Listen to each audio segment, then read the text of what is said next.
Yes, and first I would like to thank Family Medicine Department, Civil Hospital staff to give me this opportunity. So today I will talk on a most common topic which every physician encounter in OPD and every neurologist face many patients daily. That is the migraine pathophysiology and treatment. In the 1930s, Ray and Wolf identified which intracranial structures were pain sensitive.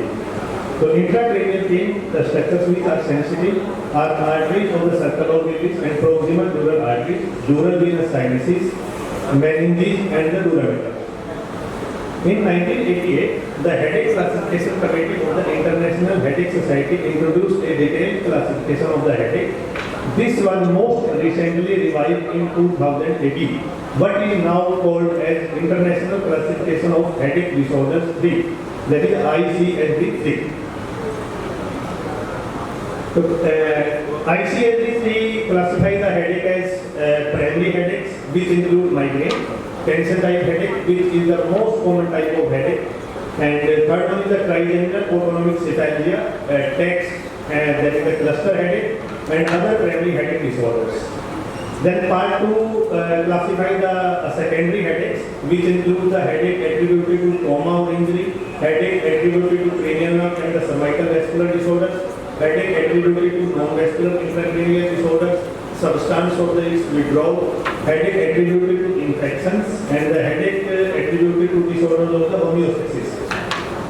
And other headaches which are associated with the facial pain, disorders of the cranium, neck, eyes, ears, nose and sinuses. And part 3 include the painful cranial neuropathy, other facial pain and the other headaches. Before identifying the primary headache disorder, we should raise suspicion of the secondary causes of the headache using the mnemonic SNOOP4, SNOOP4. If there is systemic symptoms associated with the headache, then we should always think about the secondary headache. Systemic symptoms like fever, night sweats, chills, weight loss are there, then we should think about the metastasis, giant cell arteritis or some infection. If the headache is associated with some secondary diseases like cancer or the immunosuppression, then we should think about the secondary headache. And if there are headache is associated with some neurological symptoms like confusion or neurological deficits, diplopia or the tinnitus, then this secondary causes of the headache might be there. And if there is onset is thunderclap headache, most severe headache of the life, then we should always suspicious about the secondary headache. If age is more than 50 years and headache is positional, or there is a change in the characteristics of the headache, or in pregnancy, then we should think about the causes, secondary headache causes.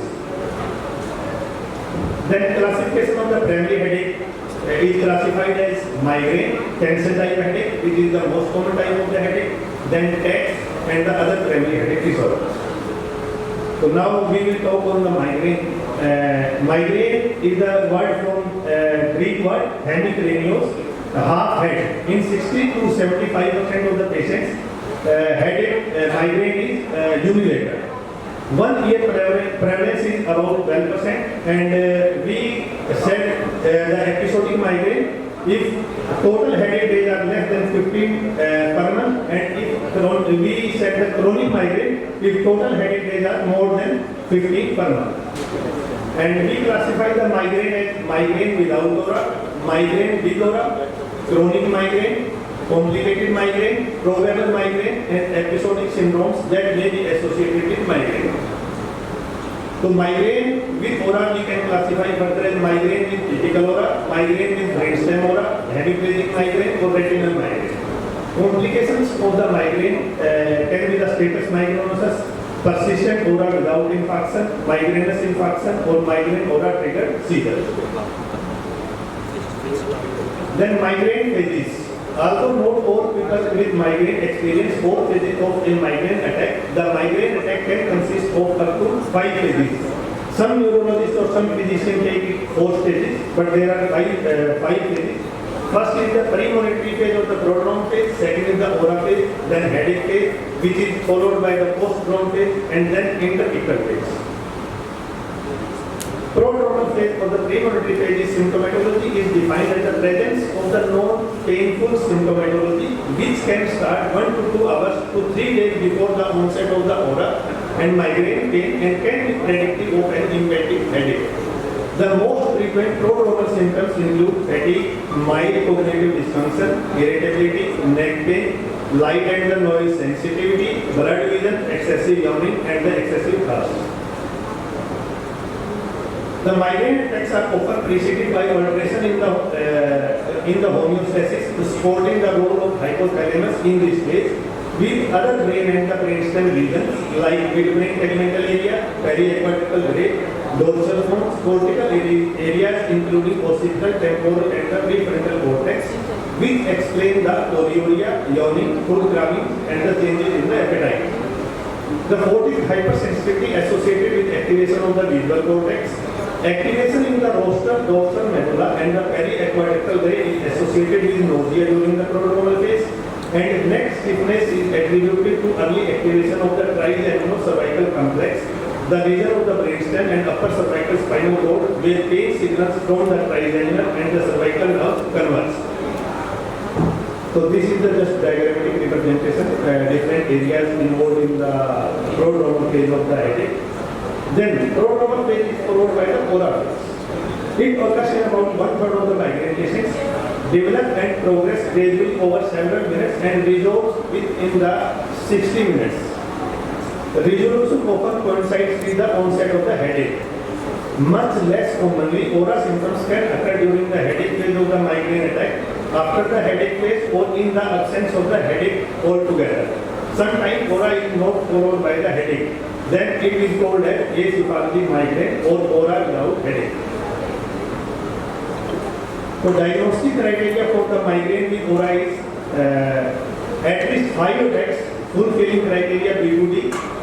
And B includes headache attacks lasting for 4 to 72 hours if untreated or unsuccessfully treated. And C, headache has at least 2 of the following 4 characteristics. Out of the 4, 2 should be there. Unilateral location, pulsating quality, moderate or severe pain sensitive intensity, aggravation by causing avoidance of routine physical activity, and D include during headache at least 1 of the following should be there. That is the nausea and vomiting, photophobia and phonophobia. And note better accounted by other ICSD-3 classification. Then diagnostic criteria for migraine with aura and migraine with typical aura include migraine with aura at least 2 attacks fulfilling criteria B and C. B, 1 or more of the following fully reversible aura symptoms: visual aura, sensory aura, speech or language aura, motor aura, brainstem, and the retinal. And at least 3 of the following 6 characteristics: at least 1 aura symptoms spreads gradually over greater than 5 minutes. 2 or more aura symptoms occur in succession. Each individual aura symptom lasts 5 to 60 minutes, and at least 1 aura symptom is unilateral. At least 1 aura symptom is positive, and the aura is accompanied or followed within 60 minutes by headache. And note better accounted by another ICSD-3 diagnosis. And migraine with typical aura attacks fulfilling criteria for migraine aura and criteria B below. Aura with both of the following, that is the fully reversible visual, sensory and the speech language symptoms. No motor, brainstem or the retinal symptoms. And what is the pathophysiology of the aura? Indirect evidence supports the widely accepted hypothesis that the pathophysiological mechanism of the aura is cortical spreading depolarization. Earlier it was called as cortical spreading depression, and it was initially described by Leo in 1940s. Cortical spreading depolarization is a bioelectrical phenomenon consisting of a wave of intense cortical neuronal activity associated with hyperemia followed by a more prolonged period of the neuronal activity suppression associated with cortical polyuria. So this is the pathophysiology of the aura, and there occur accumulation of the extracellular potassium ions due to repeated depolarization and the depolarization of the hyperexcitable neurons, and which causes sodium ion, calcium ion influx, which causes glutamate release, and cortical suppression activates trigeminal nociception. Then aura is followed by the headache phase. It moderate to severe throbbing or the pulsating pain exacerbated by physical activity, which is unilateral in 60 to 75% of the patients, increases over approximately 90 minutes, hypersensitive to visual, auditory, that is the photophobia or phonophobia, olfactory, osmophobia, and somatosensory stimuli, cutaneous allodynia. Nausea, vomiting, and neck pain if untreated last 4 to 72 hours. If debilitating and endures for longer than 72 hours, then we call it as the status myopia. Then what is the pathophysiology behind this headache phase? Mainly trigeminal vascular pathways are involved. Nociceptive fibers from the trigeminal ganglion innervates meninges and large cerebral arteries, plus skin, pericranial and the paraspinal muscles and the other C1, C2 innervated tissues. Then second order neurons in the trigeminal cervical complex and dorsal horn of the upper cervical spinal cord. And these give signals to the multiple brainstem, thalamic, hypothalamic and the basal ganglia structures and the cortex, visual cortex and the auditory cortex, which causes the symptoms of the headache, of the migraine. Then what is the role of calcitonin gene-related peptides? CGRP is a potent vasodilator and is present in afferent innervating meningeal blood vessels.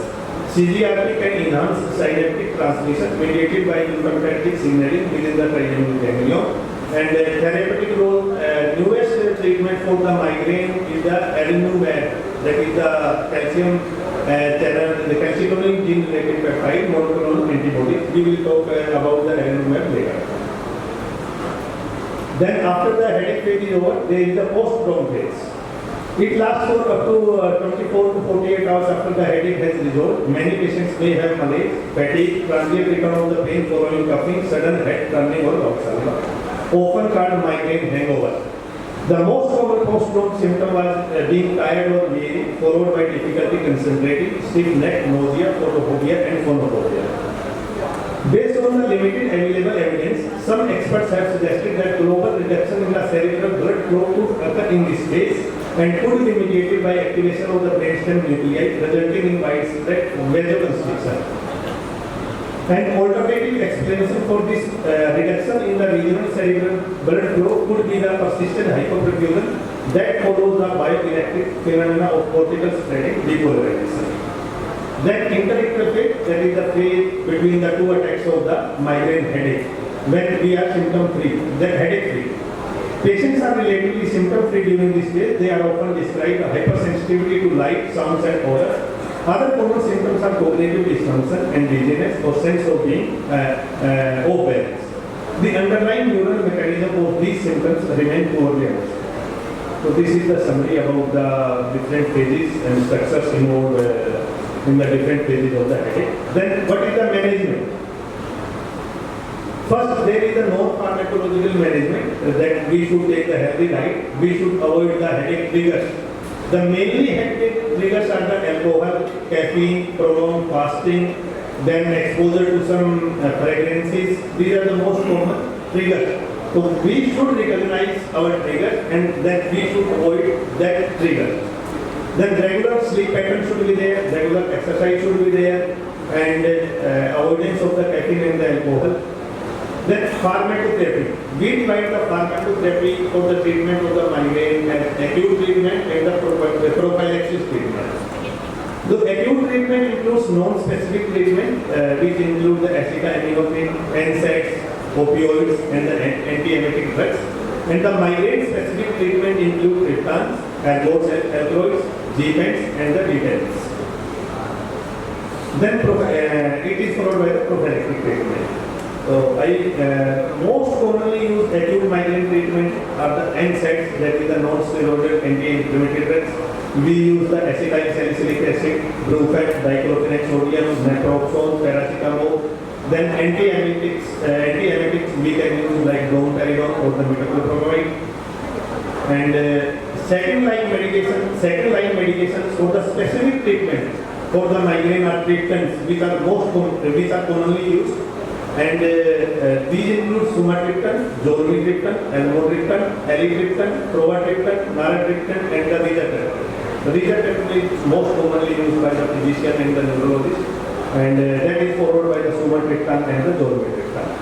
So main contraindication for the use of the triptans are cardiovascular or the cerebrovascular diseases, uncontrolled hypertension, hemorrhagic migraine, and triptans are very less effective in the migraine with brainstem aura.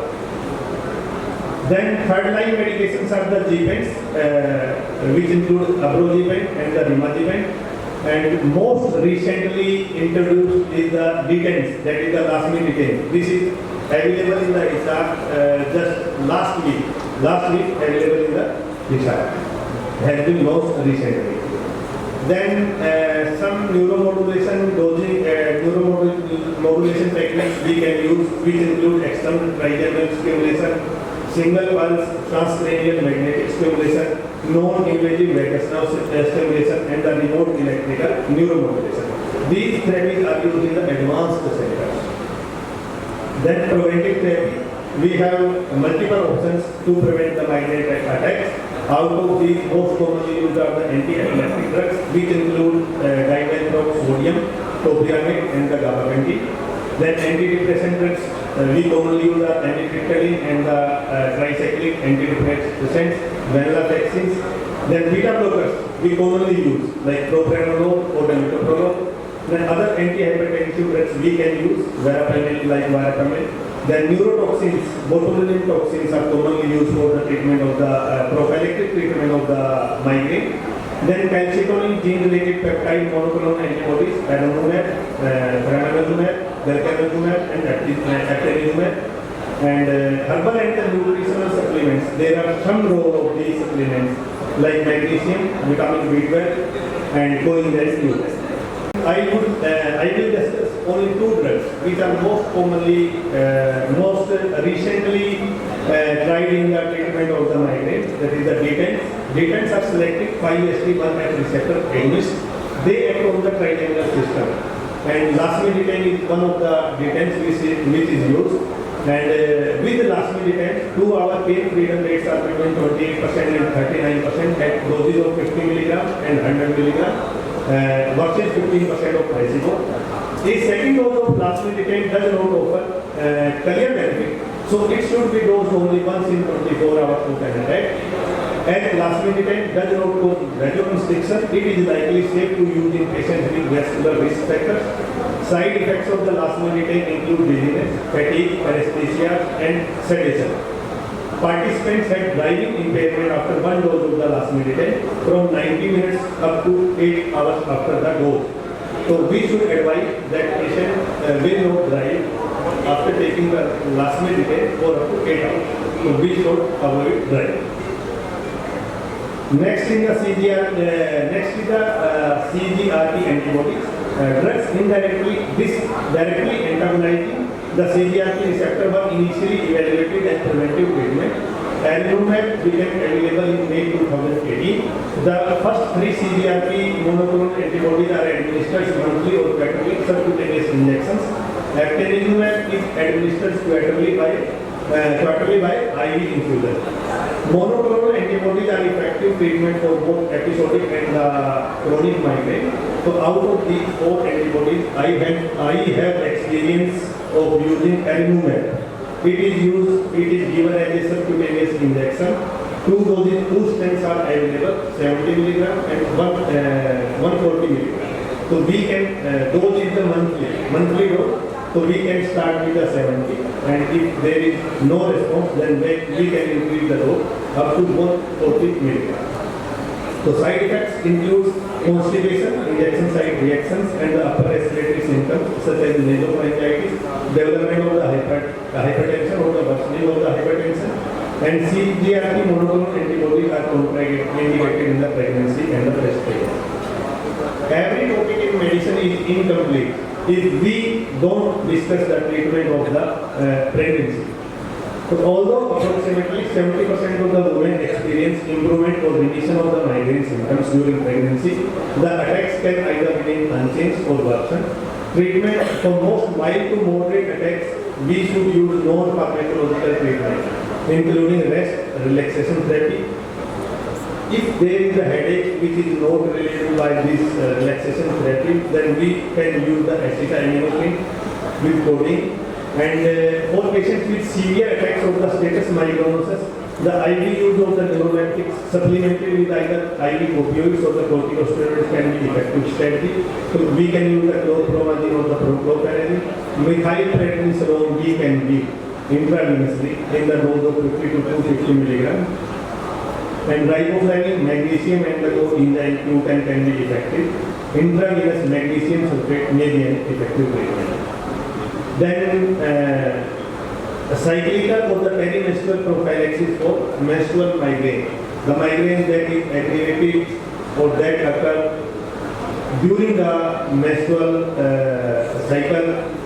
So we can use the non-steroidal anti-inflammatory drugs 3 days before the onset of the cycle and up to the 3 days after the cycle. So we can use the naproxen, bifenamic acid, ketoprofen, ergot alkaloids, and the treatments we can use naratriptan, provatriptan or the dormitriptan. Thank you. That is a wonderful elucidation of migraine. We have highest incidence of patients of migraine across specialties. Atypical aura. I think I invite through the chairperson the floor for the questions, please. Mike, can you use the mic? On prophylactic treatment, how in blood privation we should think about tapering the dose and how much duration it should be tapered. There are no usual practice every neurologist do. Suppose we started the treatment for the migraine today and we are able to control the migraine in next 2 months or 3 months. After the 3 months, the headache is controlled and patient is symptom free. Then usually we should continue the treatment for next 6 months to up to 1 year. After that, after 6 months or 1 year, we should think about the tapering of the doses. So we can continue up to 6 months when patient is symptom free, up to 6 months to 1 year. And is there any duration? Once patient is symptom free, suppose we started the treatment today and we are able to control the symptoms in 15 days, or we are able to control the symptoms after 6 months. After 6 months, patient is okay, then we have to give prophylactic further for 6 months to up to 1 year. Then we should think about the tapering of doses. Yes, chairperson Dr. Prabhu, please. Regarding the pathophysiology, the mechanism of migraine, but still headache is headache to everyone, physician and to everybody. So my question is, my guide, Dr. So she used to say the person who has the headache, who has the head above the shoulders, who has the headache, which has the head, who has the headache. Are you complete with your question? I mean prophylaxis of the headache. I have used Anumet and there is 50-50. Some of the patients are late of the migraine, but it's about 100% sure that he will be delayed. But my experience is good. Near about 50% are symptom free with the monoclonal antibody, Anumet. I have used the Anumet. The course of the It for monthly therapy is near about 20,000. Here and there, 20,000. Single injection is used. We can use in 70 milligram dose or the 140 milligram dose. The cost of the 70 milligram injection is near about 20,000. headache is now. Mostly also. Pharmacotherapy. When we are not able to control the headache symptoms with the first line drugs like NSAIDs or the painkillers or the non-pharmacological therapy, then we should move on to the second step. And the second step is the add-on therapy which are specific to the migraine and which includes treatments are most commonly used, followed by Z-pens and the B-pens. B-pens are recently introduced. Hello? Question is that you have said 70% of the patients are having unilateral headache. So what is the incidence of bilateral headache in migraine?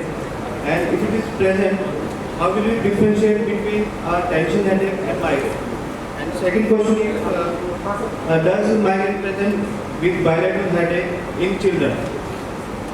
In 65, it might be the bilateral. Unilaterally in both always the right side is head, left side. It may change the side. Once it's the right side, it will the next attack it might be the left side.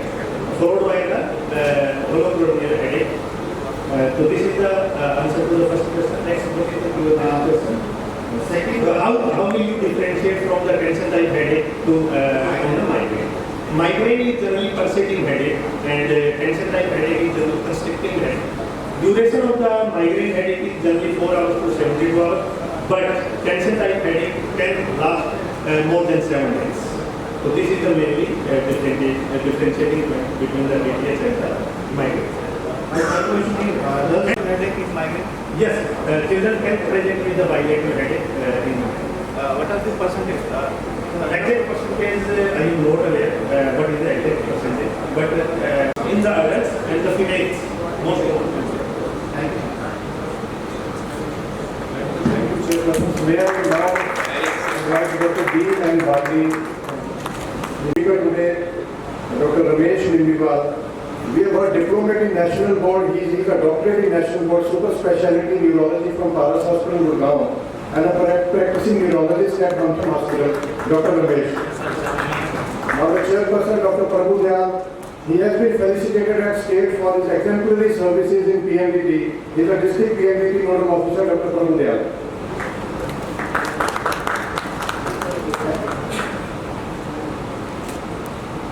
Dr. Deepak Ganan, he is a professor of medicine at MAMC Goa.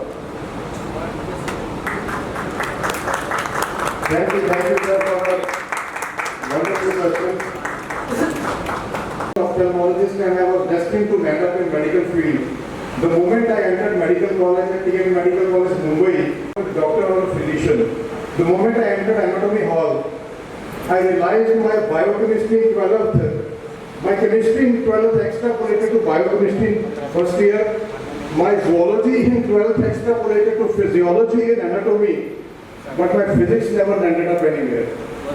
So I thought, how will they be calling me a physician? This CME is dedicated to the physicians of the DCH-Hisar and all the physicians at the private hospital, district Hisar. Let me quote the origin of the word physician.